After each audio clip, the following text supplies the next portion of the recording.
Bienvenidos a Curiosidad Relativa. Nos dedicamos a encontrar datos fascinantes. Si te gusta descubrir cosas nuevas, este es tu canal. ¿Sabías que en las profundidades de los pantanos africanos se esconde una criatura que desafía el tiempo y la imaginación? El congamato, cuyo nombre significa volcador de canoas, es descrito por diversas culturas africanas como un reptil volador de apariencia prehistórica, similar a los pterosaurios que surcaban los cielos hace millones de años. Las primeras referencias escritas sobre esta enigmática criatura datan de 1591, cuando el explorador italiano Filippo Pigafetta recopiló testimonios de habitantes del antiguo reino Bemba. Estos relatos hablaban de animales grandes como carneros, con alas como las de los dragones, largas colas y múltiples filas de dientes afilados. Se decía que su piel, de tonos azules y verdes, parecía escamosa y que poseían solo 2 patas. Los nativos los veneraban como deidades, considerándolos seres raros y maravillosos. Avanzando en el tiempo, en el siglo XVIII, John Barbot, antiguo agente de la Real Compañía Africana Francesa, documentó en sus memorias la existencia de serpientes aladas o dragones de cola bífida, con bocas llenas de dientes afilados, considerados extremadamente peligrosos para los humanos, especialmente para los niños. Sin embargo, fue en el siglo XX cuando el congamato cobró mayor notoriedad gracias al auge de la criptozoología, una pseudociencia dedicada a la búsqueda de animales cuya existencia no ha sido confirmada. En 1923, el investigador Frank Melland publicó África Encantada, donde relató cómo los nativos de Zambia, Angola y el Congo describían al congamato como un reptil volador similar a un ave, capaz de atacar a animales grandes, humanos e incluso embarcaciones. Al mostrarles ilustraciones de pterosaurios, los nativos identificaron al congamato, reforzando la teoría de que podría tratarse de una criatura prehistórica sobreviviente. En 1932, el criptozoólogo Ivan T. Sanderson, durante una expedición en Camerún, narró su encuentro con una criatura negra del tamaño de un águila, con una mandíbula llena de dientes afilados, que lo atacó mientras navegaba en canoa. Los nativos locales identificaron al agresor como un olitiau, otro nombre asociado al congamato, y huyeron aterrorizados al conocer el lugar del avistamiento. Las descripciones del congamato suelen coincidir en ciertos aspectos: una envergadura de alas de entre 1 y 2 metros, piel de color marrón rojizo similar al cuero, un pico largo lleno de dientes y una agresividad notable hacia quienes invaden su territorio. Estas características han llevado a algunos a compararlo con grandes aves o murciélagos, aunque la hipótesis más fascinante es la de un pterosaurio que logró eludir la extinción. A pesar de los numerosos testimonios y relatos a lo largo de los siglos, la existencia del congamato sigue siendo un misterio. La falta de evidencias físicas, como restos óseos o fotografías concluyentes, mantiene a esta criatura en el ámbito de la leyenda y el folclore. Sin embargo, su persistencia en la cultura popular africana y las similitudes en las descripciones sugieren que algo, real o imaginario, ha dejado una huella indeleble en la memoria colectiva de estas regiones. Entonces, ¿crees que el congamato es una criatura real que ha desafiado el paso del tiempo o simplemente una manifestación de las ricas tradiciones y mitologías africanas? ¿Sabías que los excrementos de los animales podrían ser la clave para salvar especies en peligro de extinción? Aunque pueda parecer sorprendente, recientes investigaciones sugieren que las heces animales contienen información genética valiosa que podría revolucionar los esfuerzos de conservación. Imagina que las heces de un animal son como una caja de sorpresas. Además de restos de alimentos no digeridos, bacterias y bilis, contienen células desprendidas del revestimiento intestinal del animal que las produjo. Estas células, en algunos casos, pueden estar vivas si las muestras son frescas, lo que abre una ventana única para estudiar y preservar la diversidad genética de especies amenazadas. Un equipo de investigadores de la Universidad de Oxford ha explorado esta posibilidad en un proyecto conocido como el zoológico de las heces. Han logrado aislar células vivas de excrementos de ratones y elefantes, demostrando que es posible obtener material genético sin necesidad de procedimientos invasivos. Este enfoque es comparable a obtener una muestra de ADN humano a partir de un simple cabello caído, evitando la necesidad de una extracción de sangre. La capacidad de convertir estas células en espermatozoides y óvulos en un laboratorio representa un avance monumental.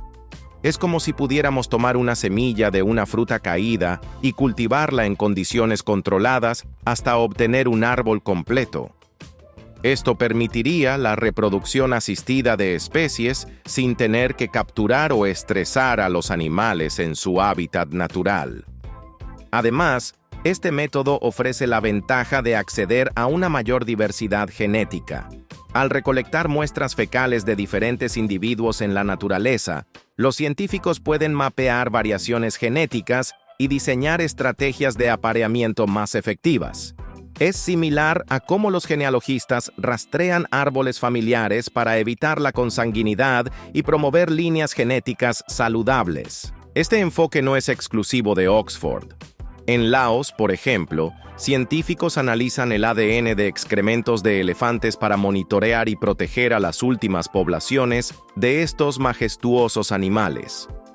Al igual que un detective que sigue pistas, los conservacionistas pueden rastrear movimientos, relaciones familiares y estados de salud de los elefantes sin interferir directamente en sus vidas. La utilización de heces para la conservación también se ha observado en África, donde ratas gigantes entrenadas detectan productos ilegales relacionados con la fauna en peligro de extinción, como cuernos de rinoceronte y colmillos de elefante. Es un ejemplo de cómo la naturaleza y la tecnología pueden unirse en soluciones innovadoras. Sin embargo, este camino no está exento de desafíos. Procesar grandes volúmenes de excrementos y lidiar con la presencia de bacterias son obstáculos que los científicos deben superar. Es como buscar una aguja en un pajar, donde la aguja es la célula viable y el pajar representa el material de desecho. A pesar de estos retos, la perspectiva de utilizar excrementos como herramienta de conservación es prometedora. Nos recuerda que, en la naturaleza, todo tiene un propósito, y que incluso lo que consideramos desechos puede ser invaluable para la supervivencia de las especies. Entonces, la próxima vez que pienses en la conservación de la fauna, ¿imaginarías que la clave podría estar en algo tan cotidiano y, a menudo, pasado por alto como las heces de los animales? ¿Sabías que en la naturaleza existen hongos capaces de convertir a las arañas en auténticos zombies? Aunque suene a ciencia ficción, este fenómeno es una realidad fascinante que ha dejado perplejos a científicos de todo el mundo. Imagina por un momento que una criatura microscópica pudiera apoderarse de tu voluntad, obligándote a actuar en contra de tus instintos hasta llevarte a la muerte. Esto es precisamente lo que el hongo Gibellula temborrhei hace con sus víctimas arácnidas. Este hongo, recientemente descubierto en Irlanda del Norte, tiene una estrategia de supervivencia tan macabra como efectiva. Cuando una araña entra en contacto con sus esporas, el hongo comienza a invadir su cuerpo, alimentándose de sus tejidos internos. Pero lo más sorprendente es que, antes de acabar con la vida de la araña, el hongo manipula su comportamiento, obligándola a abandonar su refugio habitual y a desplazarse a lugares más expuestos. Es como si el hongo tomara el control del volante de la araña, dirigiéndola hacia un escenario ideal para su propia propagación. Una vez que la araña ha llegado al lugar adecuado, el hongo la mata y utiliza su cadáver como plataforma para liberar nuevas esporas al ambiente, listas para infectar a otras víctimas desprevenidas. Este comportamiento recuerda al del hongo del género Ophiocordyceps, conocido por infectar a hormigas y convertirlas en hormigas zombies.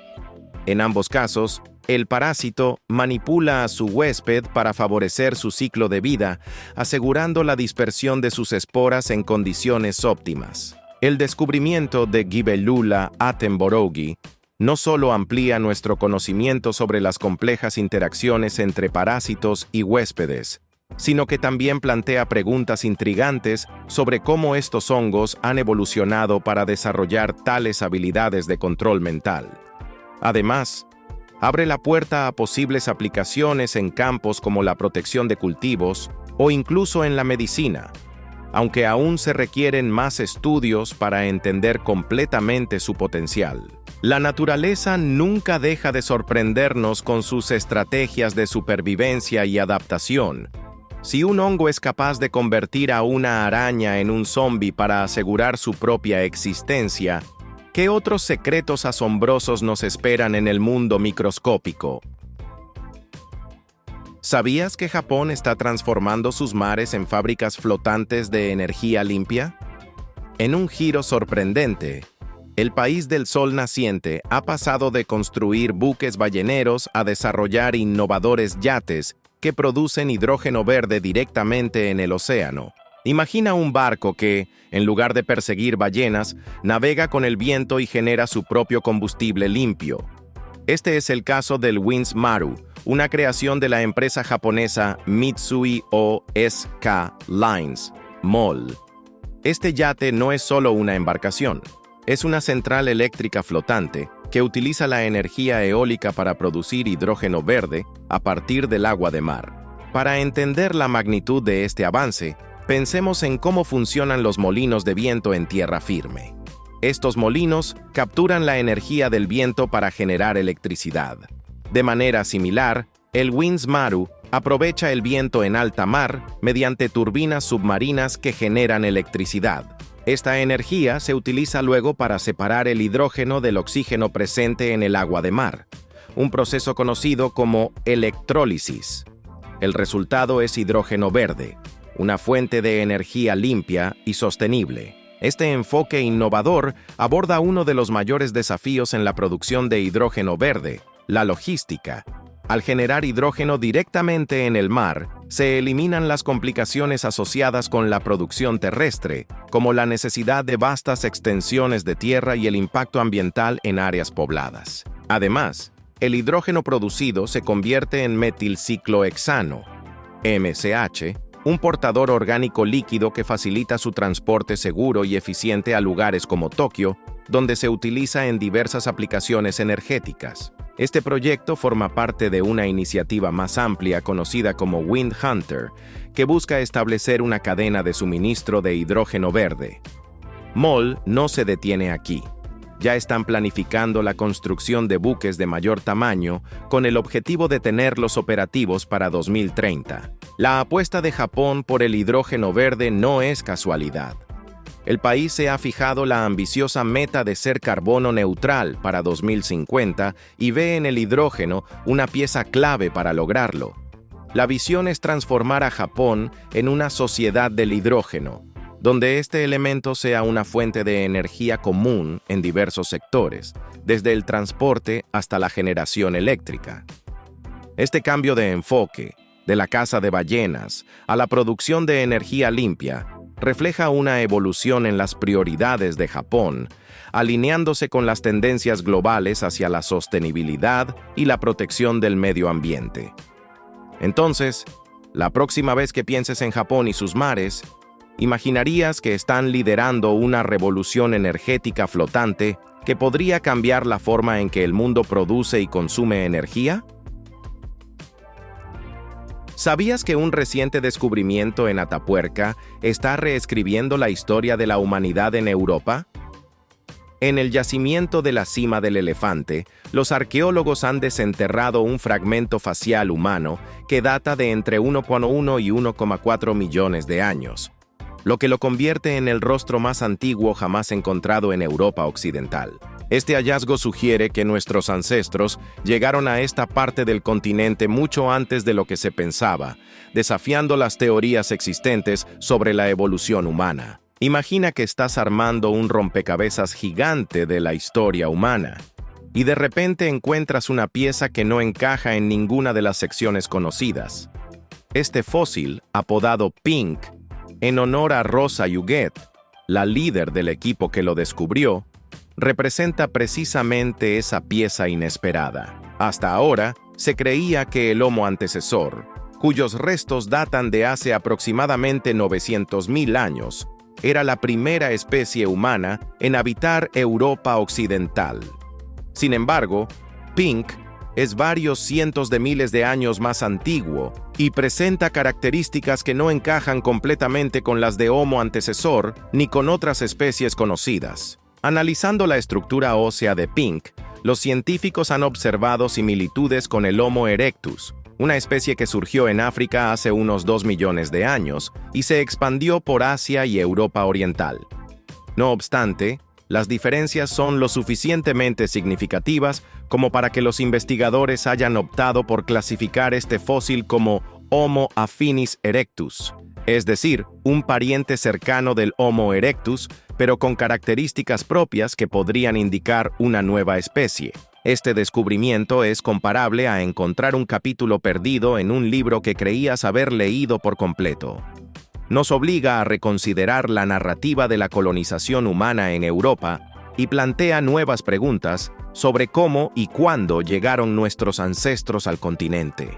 Además, sugiere que la diversidad de especies humanas en el pasado era mayor de lo que se pensaba, lo que podría tener implicaciones para entender nuestra propia evolución. El contexto en el que vivió Pink también es fascinante. Los sedimentos donde se encontró el fósil indican un ambiente boscoso y húmedo, habitado por una fauna que incluía castores e hipopótamos, y donde se han hallado herramientas de piedra primitivas. Esto nos ofrece una ventana a un mundo perdido en el tiempo, donde nuestros ancestros luchaban por sobrevivir y adaptarse a entornos cambiantes. Entonces, la próxima vez que pienses en nuestros orígenes, ¿te imaginas cuántas piezas del rompecabezas de la evolución humana aún están por descubrir, esperando a ser desenterradas para contarnos historias que jamás habríamos imaginado? ¿Sabías que Ascalón, conocida hoy como Ashkelon, es una de las ciudades más antiguas de Tierra Santa y fue objeto de una de las primeras excavaciones arqueológicas en el siglo XIX? Situada en la costa mediterránea del actual Israel, a unos 50 kilómetros al sur de Tel Aviv y a 13 kilómetros al norte de la Franja de Gaza, Ascalón ha sido testigo de innumerables civilizaciones que dejaron su huella a lo largo de milenios. Su posición estratégica la convirtió en un punto de conexión crucial entre Egipto y el Levante, actuando como un puente cultural en el mundo antiguo. La historia arqueológica de Ascalón es fascinante. En 1815, Lady Hester Stanhope llevó a cabo una de las primeras excavaciones arqueológicas en la zona. Aunque su metodología no cumplía con los estándares actuales, su trabajo sentó las bases para futuras investigaciones y marcó un hito en la arqueología de Oriente Medio. Posteriormente, entre 1920 y 1922, el arqueólogo británico John Garstang realizó excavaciones adicionales, desenterrando estructuras y artefactos que arrojaron luz sobre la rica historia de la ciudad. Desde 1985 hasta 2016, el proyecto Leon Levy, dirigido por Lawrence Steiger primero y Daniel Master después, llevó a cabo investigaciones exhaustivas en la ciudad. Estas intervenciones profundizaron en la importancia de Ascalón como epicentro comercial y cultural en el Mediterráneo antiguo. La historia de Ascalón se extiende a lo largo de milenios, desde la Edad del Bronce hasta el período de las Cruzadas medievales. Durante la Edad del Bronce, aproximadamente 2000-1200 a.C., Ascalón emergió como una ciudad-estado cananea, destacando por la actividad de su puerto, que impulsó el comercio en el Mediterráneo oriental. En la Edad del Hierro, aproximadamente 1200-604 a.C., la ciudad fue ocupada por los filisteos, integrándose en la Pentápolis filistea junto con Gaza, Asdod, Ecrón y Gat. Bajo el dominio persa, aproximadamente 604-332 a.C., Ascalón mantuvo su relevancia como centro comercial, integrando influencias culturales fenicias. Tras la conquista de Alejandro Magno en el período helenístico, 332-63 a.C., la ciudad experimentó una helenización, adoptando elementos de la cultura griega. Durante el período romano, 63 a.C., 324 después de Cristo, Ascalón alcanzó su apogeo, convirtiéndose en una ciudad próspera con infraestructuras monumentales, como baños, teatros y acueductos. Las excavaciones arqueológicas en Ascalón han revelado una riqueza de artefactos que reflejan la diversidad cultural de la ciudad a lo largo de los siglos. Se han encontrado fortificaciones, viviendas, artefactos domésticos y restos humanos que proporcionan una comprensión más profunda de la vida en Ascalón en diferentes períodos históricos. La importancia de Ascalón en la historia de Tierra Santa es innegable. Su legado como cruce de caminos de civilizaciones y culturas continúa fascinando a arqueólogos e historiadores. Las excavaciones en la ciudad no solo han desenterrado artefactos, sino que también han revelado historias de interacción, comercio y convivencia de diversas culturas a lo largo de los milenios. Entonces, la próxima vez que pienses en las antiguas ciudades de Tierra Santa, ¿te imaginarías que bajo las arenas de Ascalón aún podrían yacer secretos que esperan ser descubiertos, revelando más sobre nuestra historia compartida? ¿Sabías que el pene más antiguo del mundo data de hace 425 millones de años? Este asombroso hallazgo pertenece a un diminuto crustáceo llamado Colymbosaton ekplecticos, cuyo nombre en griego significa nadador asombroso con un pene grande. Este pequeño ser medía aproximadamente 1 milímetro de longitud, pero poseía un órgano reproductor notablemente grande en proporción a su tamaño. El fósil de este antiguo crustáceo fue descubierto en 2003 por el paleontólogo David Cibeter, de la Universidad de Leicester, en una formación rocosa de Herefordshire, Inglaterra.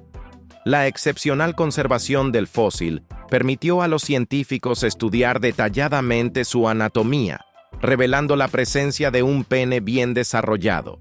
Este descubrimiento sugiere que la fertilización interna, una estrategia reproductiva avanzada, ya existía en esa época remota.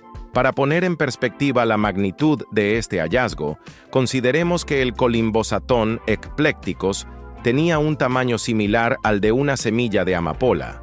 Imaginar que una criatura tan diminuta poseía un órgano reproductor tan desarrollado es comparable a encontrar un alfiler con una cabeza del tamaño de una canica.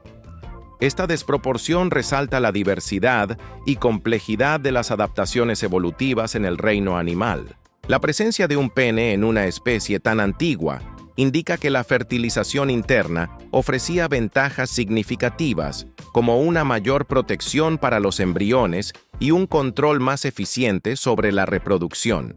Este mecanismo reproductivo es común en muchas especies modernas, desde insectos hasta mamíferos, lo que demuestra su eficacia a lo largo de la evolución. Este descubrimiento también nos invita a reflexionar sobre cómo pequeñas criaturas pueden tener características sorprendentes que desafían nuestras expectativas. ¿Qué otros secretos fascinantes del pasado aún esperan ser desenterrados por la paleontología? ¿Sabías que los yacimientos arqueológicos, esos tesoros ocultos bajo nuestros pies, se forman tanto por acciones humanas como por caprichos de la naturaleza? Los arqueólogos, al desenterrar estos vestigios, se enfrentan a la intrigante pregunta: ¿quién enterró esto? Esta cuestión nos lleva a explorar cómo objetos, estructuras y restos humanos terminan sepultados, ofreciéndonos una ventana al pasado. Imagina una ciudad bulliciosa que por diversas razones es abandonada por sus habitantes. Este abandono puede ser abrupto, como en el caso de desastres naturales, o gradual, debido a factores económicos o sociales. Con el tiempo, la naturaleza reclama su espacio, la vegetación crece, los edificios se derrumban y lentamente la ciudad queda enterrada bajo capas de sedimentos. Este proceso natural es similar a cómo una casa deshabitada se llena de polvo y telarañas si no se mantiene, pero a una escala mucho mayor y a lo largo de siglos. Además del abandono, Las prácticas funerarias desempeñan un papel crucial en la formación de yacimientos. Las sociedades antiguas enterraban a sus muertos con objetos personales, alimentos y ofrendas, creando necrópolis que hoy son fuentes invaluables de información. Por ejemplo, en Tolos de Montelirio, Sevilla, se descubrieron restos de 20 mujeres de hace 5.000 años, adornadas con miles de cuentas de conchas.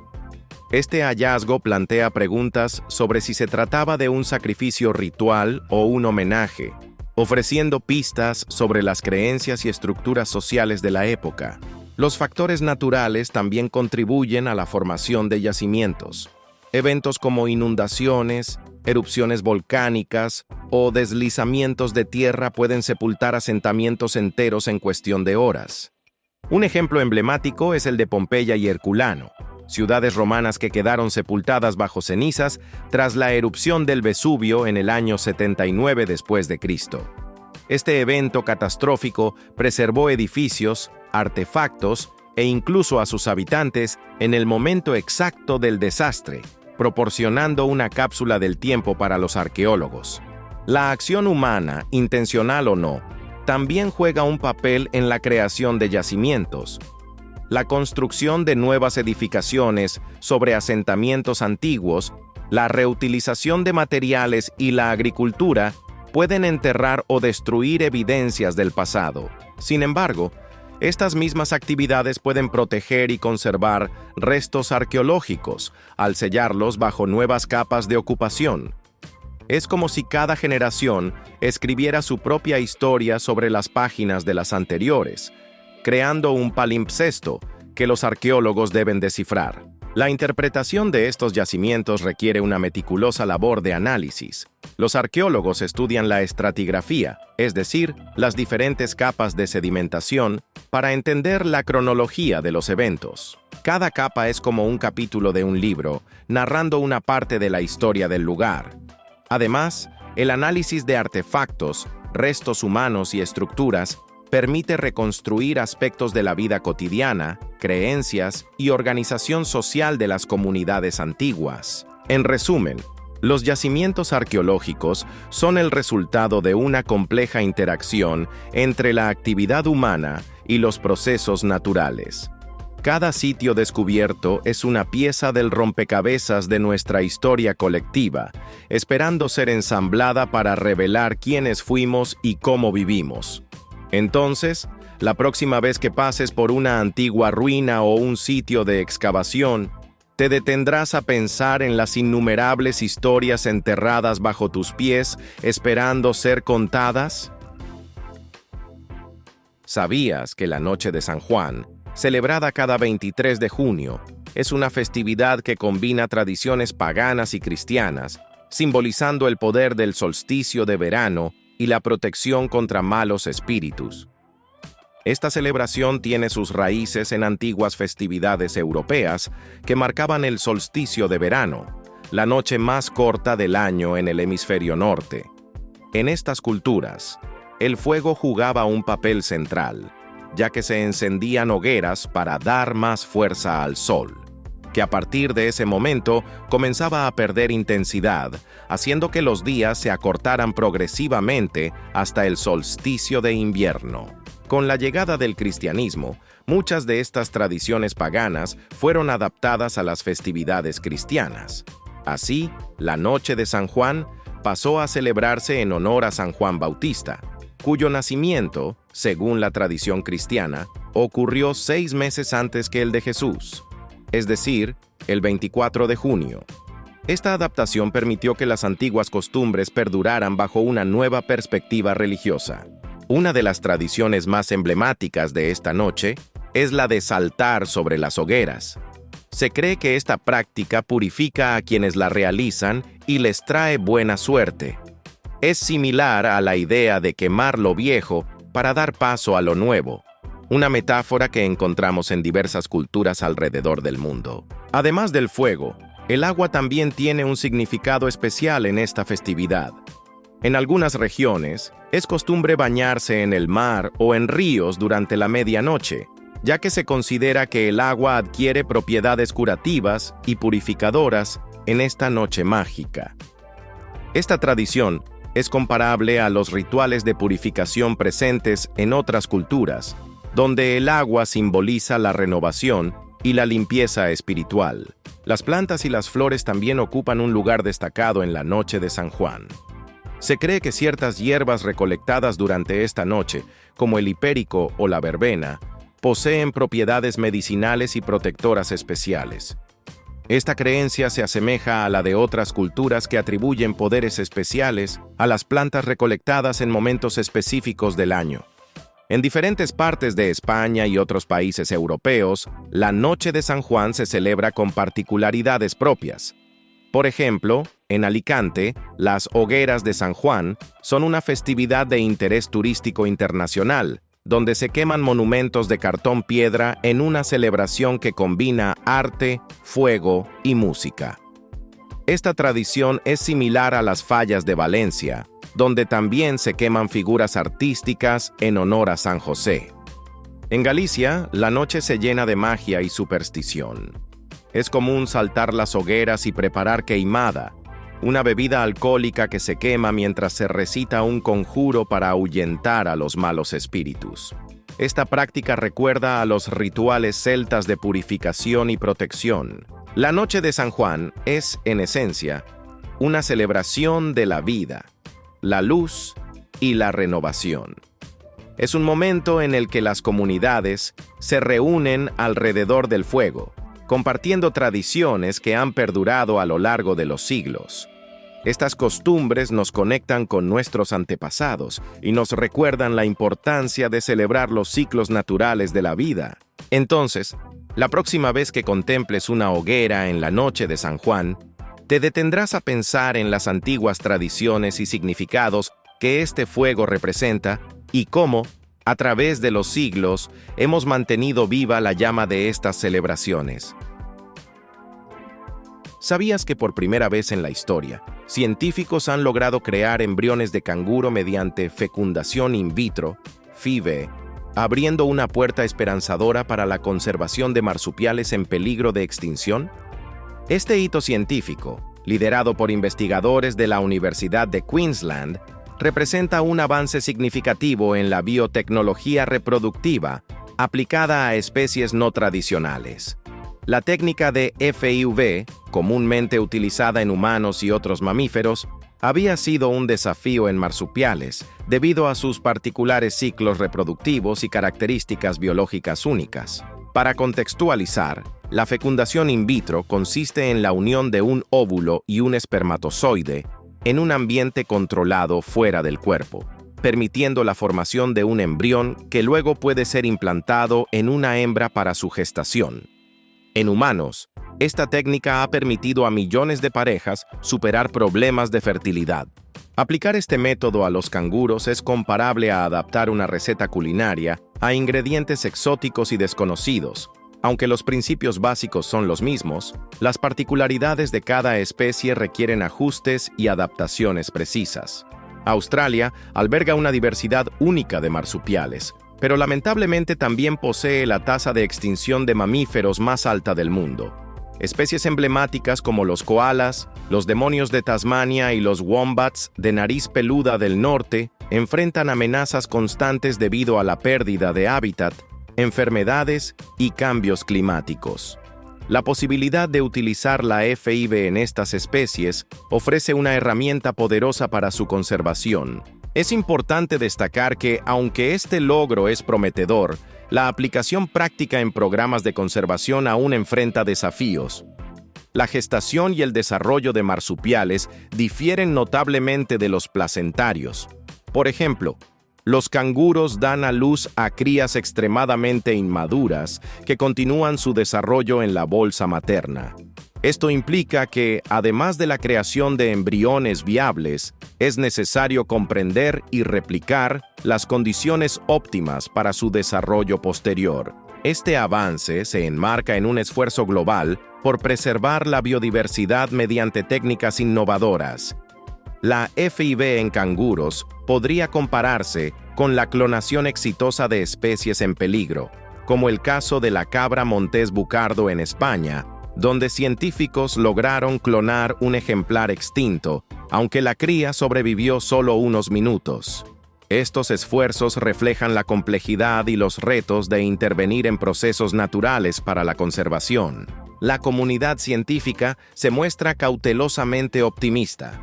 Si bien la creación de embriones es un paso crucial, la viabilidad de estos y su desarrollo hasta convertirse en individuos saludables requieren investigaciones adicionales.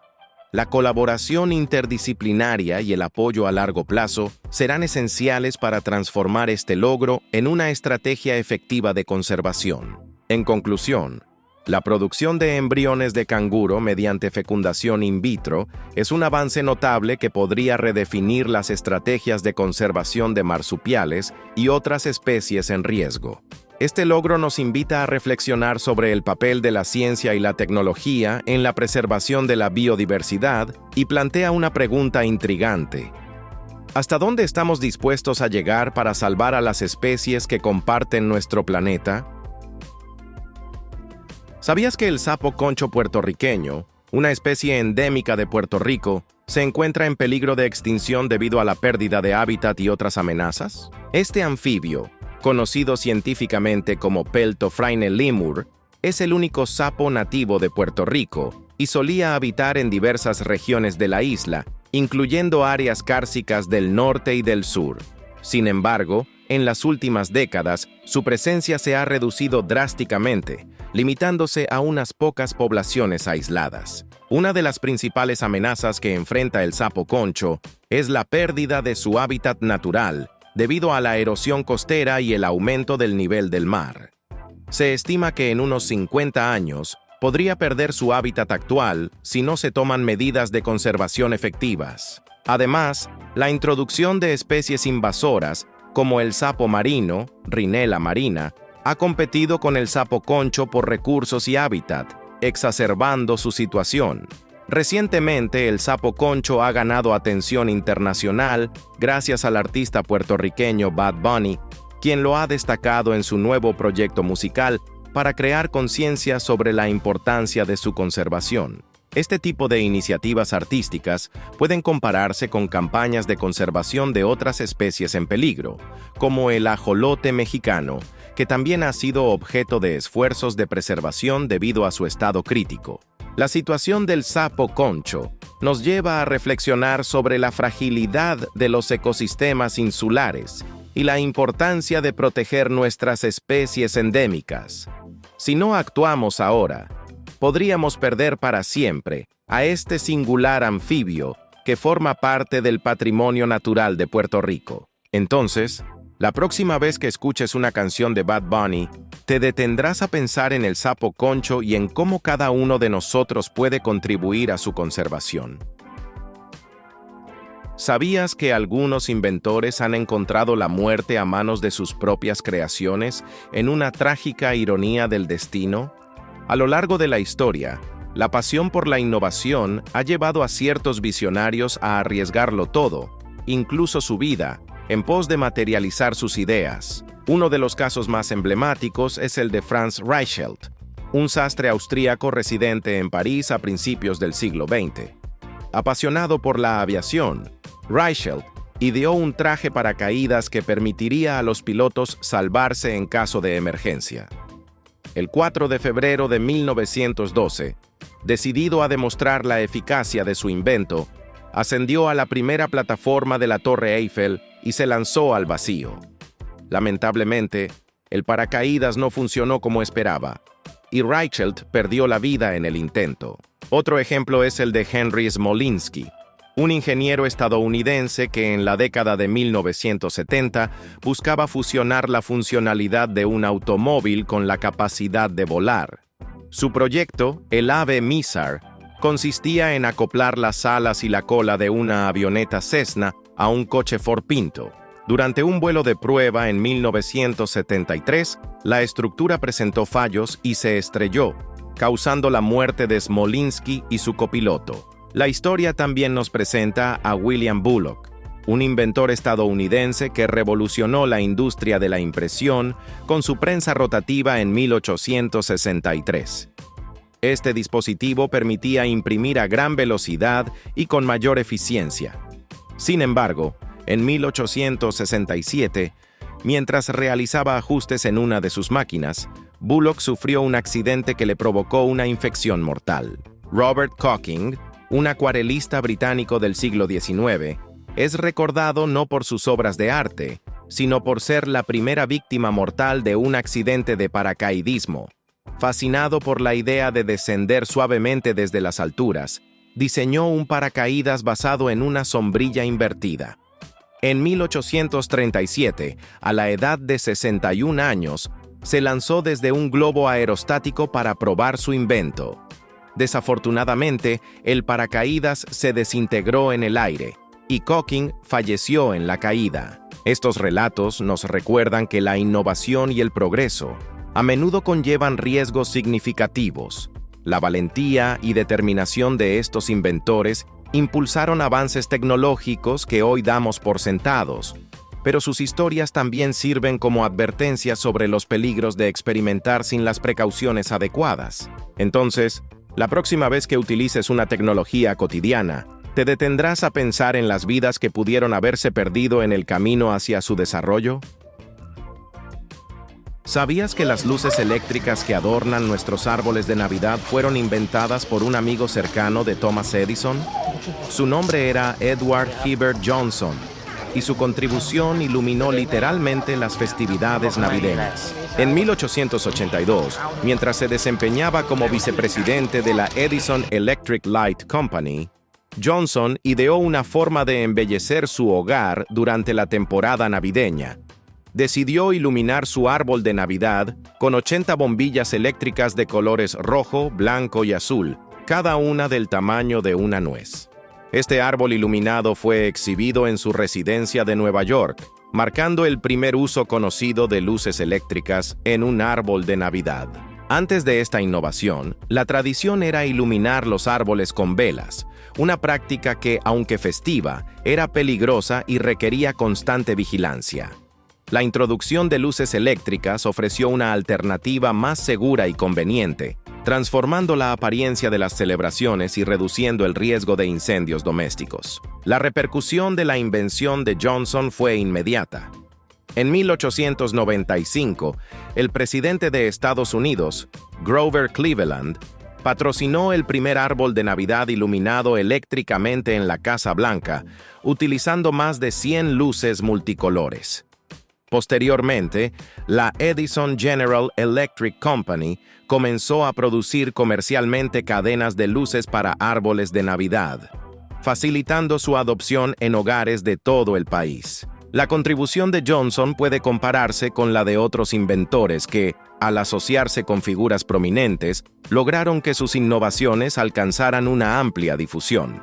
Por ejemplo, Alexander Graham Bell, al colaborar con empresarios como Thomas Watson, permitió que el teléfono se convirtiera en una herramienta esencial en la comunicación moderna. Hoy en día, las luces de Navidad son una tradición global, presentes en hogares, calles y espacios públicos durante las festividades decembrinas. La visión de Edward Hibbert Johnson no solo embelleció las celebraciones, sino que también mejoró la seguridad y la eficiencia en la decoración festiva. Entonces, la próxima vez que observes un árbol de Navidad iluminado, te preguntarás cómo una idea innovadora de hace más de un siglo continúa brillando en nuestras tradiciones actuales. ¿Sabías que el sonido viaja más rápido en el agua que en el aire? Mientras que en el aire se desplaza a aproximadamente 343 metros por segundo, en el agua alcanza velocidades de hasta 1480 metros por segundo. Esta diferencia se debe a las propiedades físicas de los medios involucrados. Imagina el sonido como una serie de vibraciones que se transmiten de partícula en partícula. En el aire, compuesto principalmente por moléculas de nitrógeno y oxígeno, estas partículas están más separadas, lo que dificulta la rápida transmisión de las vibraciones. Por el contrario, el agua, siendo un líquido, tiene moléculas más cercanas entre sí, permitiendo que las vibraciones se transmitan con mayor eficacia y rapidez. Este fenómeno no se limita al aire y el agua. Por ejemplo, en los sólidos, donde las partículas están aún más compactas, el sonido puede viajar a velocidades significativamente mayores. Esto explica por qué, durante pruebas nucleares submarinas como la Operación Wigwam en 1955, las ondas sonoras generadas fueron detectadas por estaciones de escucha mucho antes que las propagadas por el aire. La velocidad del sonido también se ve influenciada por factores como la temperatura y la densidad del medio. En el aire, por ejemplo, el sonido viaja más rápido en días cálidos que en fríos, debido a que las moléculas de aire se mueven más rápidamente a temperaturas más altas, facilitando la transmisión de las vibraciones. Este conocimiento tiene aplicaciones prácticas en diversos campos. En la medicina, por ejemplo, los ultrasonidos utilizan ondas sonoras de alta frecuencia para crear imágenes del interior del cuerpo. La eficacia de estas técnicas depende en gran medida de cómo las ondas sonoras interactúan con los diferentes tejidos, los cuales tienen distintas densidades y elasticidades. Entonces, la próxima vez que escuches un sonido bajo el agua, ¿te sorprenderá su claridad y rapidez en comparación con el aire? ¿Sabías que un olor desagradable puede ser la clave para salvar tu vida? El etanotiol, también conocido como etilmercaptano, es un compuesto orgánico que pertenece al grupo de los tioles. Su estructura química es similar a la del etanol, pero en lugar de un átomo de oxígeno, contiene un átomo de azufre. Esta característica le confiere un olor extremadamente fuerte y desagradable que se asemeja al de los puerros, cebollas o repollo cocido. De hecho, los humanos pueden detectar su presencia en concentraciones tan bajas como una parte por cada 2.800 millones de partes de aire. Naturalmente, el etanotiol se produce en pequeñas cantidades durante la fermentación y la descomposición de materia orgánica. Además, se encuentra en el petróleo crudo. Sin embargo, su uso más conocido es como aditivo en gases inodoros como el gas natural y el propano. Al agregar etanotiol a estos gases, que de otro modo serían indetectables, se permite a las personas identificar rápidamente fugas y tomar las precauciones necesarias. En situaciones de emergencia, como en las minas subterráneas, el etanotiol se utiliza intencionalmente para alertar a los trabajadores sobre posibles peligros. Se libera en los sistemas de ventilación de las minas, actuando como una señal de advertencia temprana. Esta práctica está respaldada por regulaciones que exigen su uso para garantizar la seguridad laboral en entornos mineros. La estrategia de incorporar olores fuertes en productos potencialmente peligrosos no se limita al gas natural. Por ejemplo, el ácido butírico, responsable del olor a mantequilla rancia, se utiliza en la industria alimentaria para identificar productos en mal estado, evitando su consumo accidental. De manera similar, los sistemas de alerta sísmica emiten sonidos agudos antes de que lleguen las ondas sísmicas, brindando segundos cruciales para que las personas busquen refugio. En resumen, aunque el etanotiol es una de las moléculas más malolientes que existen, su presencia en el gas natural y en otros sistemas de seguridad es una medida diseñada para protegernos. Este ejemplo demuestra cómo algo tan desagradable puede tener un propósito vital, alertándonos sobre posibles peligros y permitiéndonos tomar acciones preventivas. La próxima vez que percibas un olor fuerte y desagradable, ¿te sorprenderá descubrir que podría estar diseñado para protegerte? ¿Sabías que el amor, esa emoción que nos envuelve y nos transforma, tiene una base química en nuestro cerebro? Aunque a menudo pensamos que el amor es un misterio romántico, en realidad es el resultado de la interacción de tres hormonas principales: dopamina, oxitocina y serotonina. Estas sustancias químicas orquestan nuestras emociones y comportamientos cuando nos enamoramos. La dopamina, conocida como la hormona de la recompensa, juega un papel crucial en la fase inicial del enamoramiento. Cuando vemos a alguien que nos atrae, Nuestro cerebro libera dopamina en el núcleo accumbens, una región asociada al placer y la motivación. Este aumento de dopamina nos impulsa a buscar la compañía de esa persona, generando sensaciones de euforia y felicidad. Es comparable a la sensación que experimentamos al lograr una meta deseada o recibir un reconocimiento, donde la dopamina refuerza la conducta que nos llevó a esa recompensa. A medida que la relación avanza, entra en juego la oxitocina, a menudo llamada la hormona del amor. Esta sustancia promueve sentimientos de conexión y apego. Se produce en mayor cantidad durante momentos de cercanía física, como abrazos o caricias, y fortalece el vínculo entre las parejas. La oxitocina también se libera durante el parto y la lactancia, facilitando el vínculo entre madre e hijo. Es similar al pegamento que une a las personas, creando lazos duraderos y profundos. Por último, la serotonina, conocida por regular el estado de ánimo, influye en cómo nos sentimos en una relación estable. Niveles equilibrados de serotonina contribuyen a un bienestar general y a la estabilidad emocional. Sin embargo, cuando estamos enamorados, los niveles de serotonina pueden disminuir, lo que puede llevar a pensamientos obsesivos sobre la pareja. Este descenso en serotonina es comparable a la sensación de ansiedad que sentimos cuando estamos separados de alguien que amamos, reflejando la importancia de la presencia de esa persona en nuestra vida. Estas hormonas trabajan en conjunto para crear la experiencia del amor romántico. La dopamina nos motiva a acercarnos y buscar la compañía de la persona que nos atrae. La oxitocina solidifica el vínculo y el apego, transformando la pasión inicial en una conexión profunda. La serotonina, por su parte, regula nuestro estado de ánimo y emociones, contribuyendo a la estabilidad de la relación. Es fascinante cómo estas sustancias químicas, presentes en nuestro cerebro, moldean nuestras experiencias emocionales y relaciones personales. Aunque el amor puede sentirse como un fenómeno intangible y misterioso, en realidad es el resultado de complejas interacciones biológicas que nos conectan con los demás de maneras profundas y significativas. Entonces, la próxima vez que experimentes las emociones intensas del enamoramiento, te sorprenderá saber que son el resultado de complejas reacciones químicas en tu cerebro. ¿Alguna vez te has preguntado por qué las nubes, compuestas por gotas de agua transparentes, aparecen blancas en el cielo? Este fenómeno tiene una explicación fascinante que combina la física de la luz y la estructura de las nubes. La luz blanca del sol está compuesta por una gama de colores que van desde el rojo hasta el violeta, cada uno con una longitud de onda distinta. Cuando esta luz incide sobre la atmósfera terrestre, las moléculas de aire dispersan más eficientemente las ondas de luz de menor longitud, como el azul y el violeta.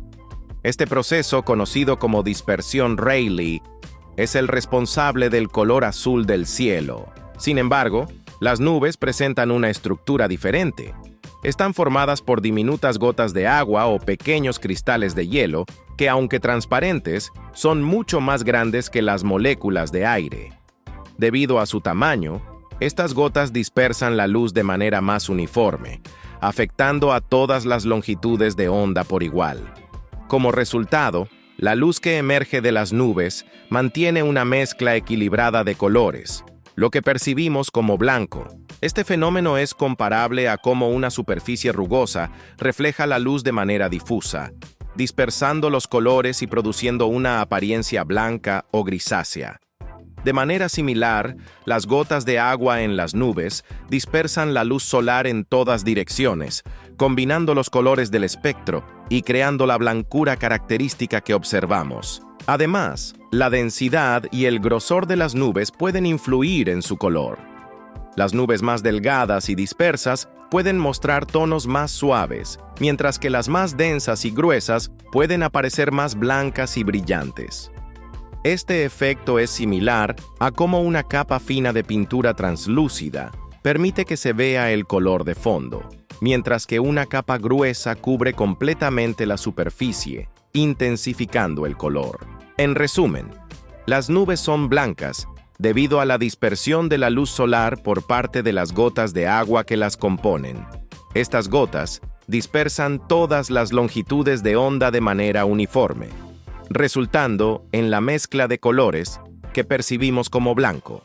Este proceso ilustra cómo las características físicas de las partículas en la atmósfera pueden influir en la forma en que vemos el mundo que nos rodea. Entonces, la próxima vez que mires al cielo y veas nubes blancas flotando, ¿te sorprenderá pensar que su color es el resultado de la interacción entre la luz y las diminutas gotas de agua que las forman? ¿Sabías que tu peso varía ligeramente dependiendo de si estás bajo el sol o en la sombra, e incluso entre el día y la noche? Este fenómeno, aunque imperceptible para nosotros, tiene una explicación científica fascinante que combina la física de la luz y la gravedad. La masa de tu cuerpo, que es la cantidad de materia que te compone, permanece constante sin importar tu ubicación o la hora del día. Sin embargo, el peso, que es la fuerza con la que la gravedad atrae tu masa hacia el centro de la Tierra, puede experimentar variaciones minúsculas debido a factores externos. Durante el día, cuando estás expuesto a la luz solar, los fotones, las partículas que componen la luz, interactúan con tu cuerpo. Aunque cada fotón tiene una energía extremadamente baja, la suma de trillones de ellos que impactan contra ti genera una presión ligera.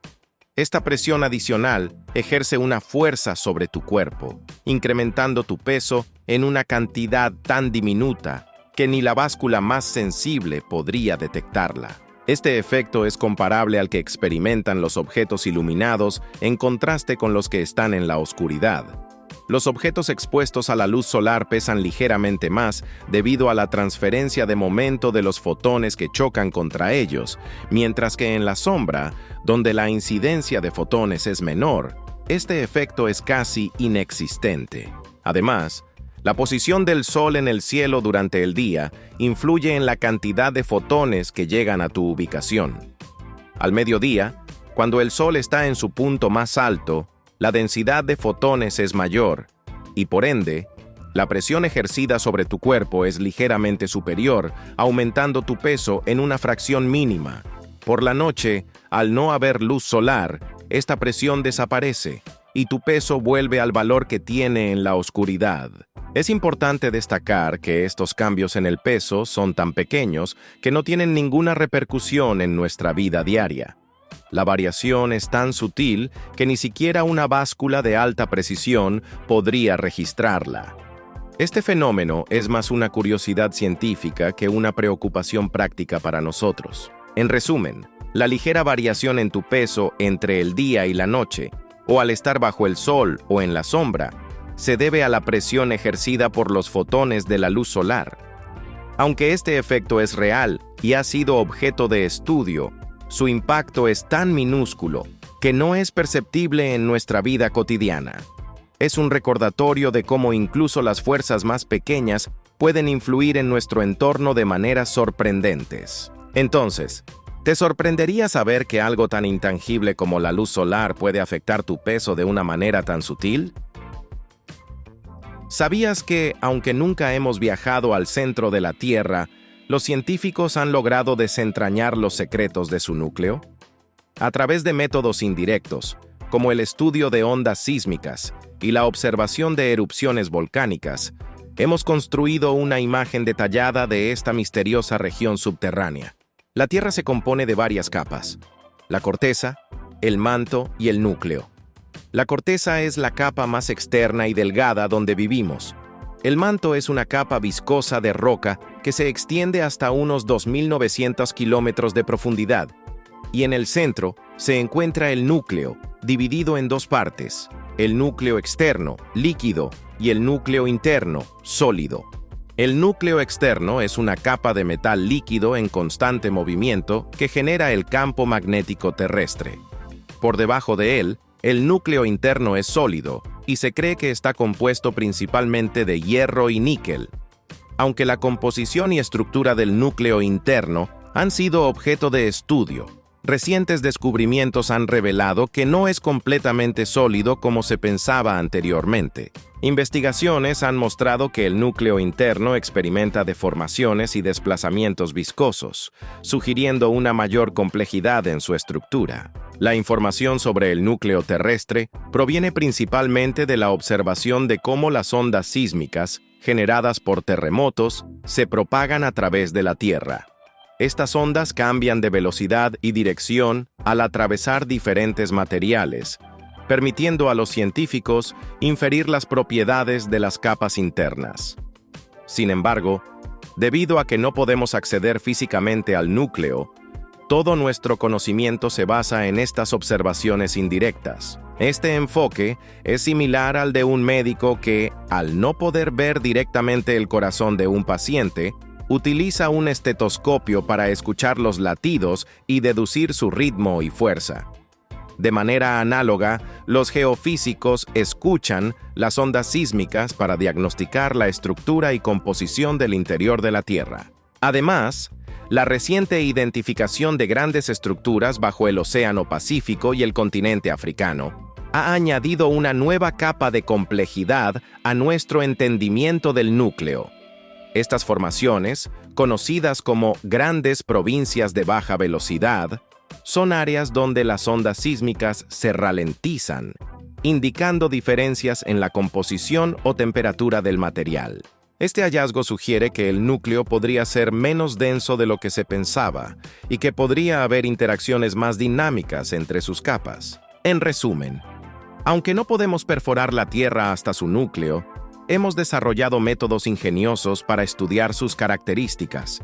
A través del análisis de ondas sísmicas y la observación de fenómenos geológicos, continuamos ampliando nuestro conocimiento sobre la estructura y composición de nuestro planeta. Entonces, ¿te imaginas qué otros secretos podrían revelarse en el futuro sobre el núcleo terrestre a medida que perfeccionemos nuestras técnicas de estudio?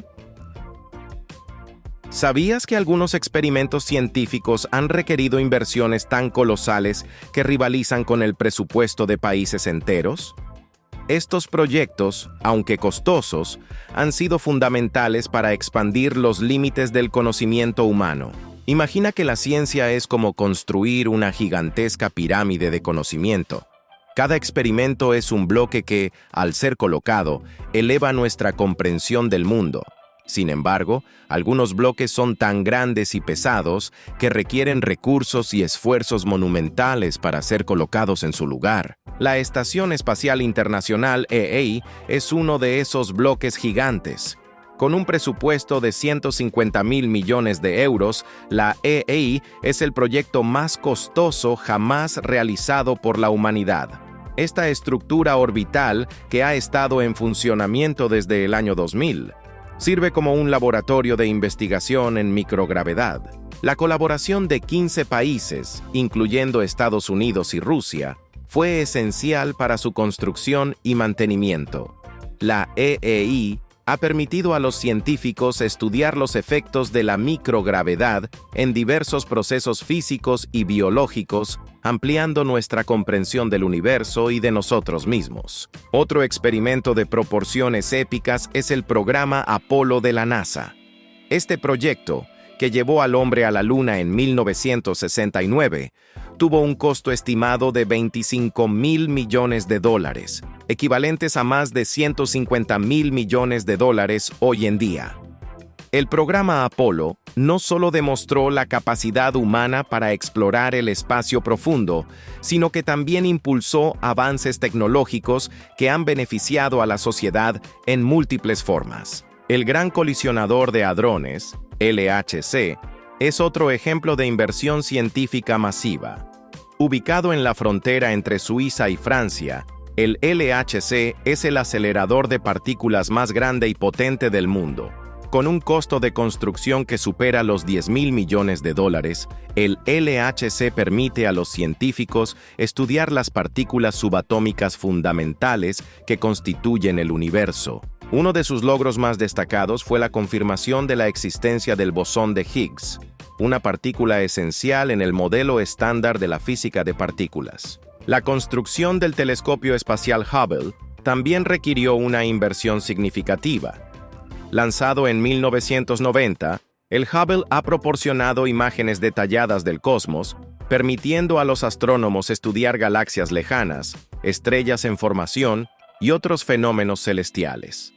Su costo de desarrollo y mantenimiento ha sido de aproximadamente $2.500 millones, una suma que ha valido la pena considerando las contribuciones del Hubble a la astronomía.